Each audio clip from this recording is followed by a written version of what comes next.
student safety is so important to all of us. I mean, that's education and student safety. You got to make sure. But at the end of the day, it's what's really working. Our job is to assess every policy that we do to see, number one, if there's an inequity. If there is, we need to address it right away. Number two, is it effective? If it's not effective, it's time to go. I'm raising this issue because it's clear that our workers are having issues with this. So that's why I'm asking that we table it and we come back after there's more clarity.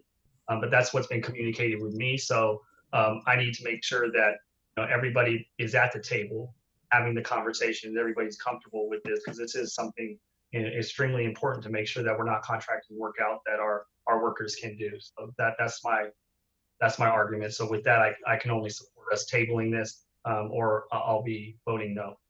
And we should never be spending public dollars and public resources and our time as board members to discuss anybody's campaign.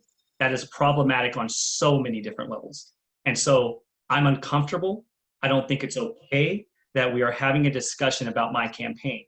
I don't think it's okay that we are using public resources to transmit information in our memos to the board, or our superintendent's memos to the board as it relates to my campaign emails.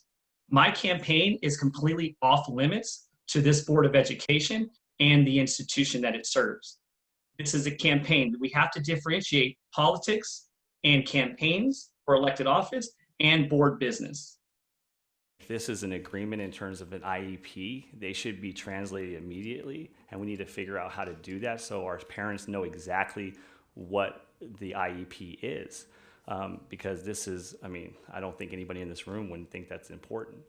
So I'm for moving this, expediting this for every single family. If they speak another language, we need to get that done. And we think through a lens of historical significance as it relates to what we already did. And we have to make sure our job as a Board of Education and the district is to protect our children. And that's every single one of our children, no matter the color of their skin, no matter what they're going through. That's our task.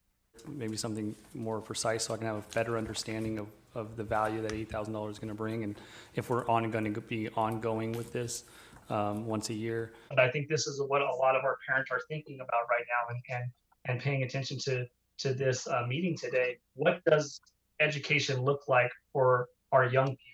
Are my daughters going to be on different platforms learning? As a parent, do I need to learn multiple things? Are we looking at streamlining things? The question I have for the rest of the Board of Education and the leaders in this community is, what are we doing about poverty?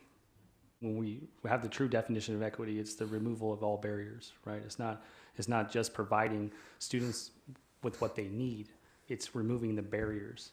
We need to address these challenges and have these conversations where we agree and where we disagree, so that we can really debate these issues to figure out what are we going to do and how are we going to do it. I cannot in good conscience support a budget that inappropriately and illegally spends S&C funds on law enforcement. It's imperative that we declare racism a public health crisis, and in addition affirm that we are against racism. That money should have been utilized for them and services to provide to them at the time that we received that money.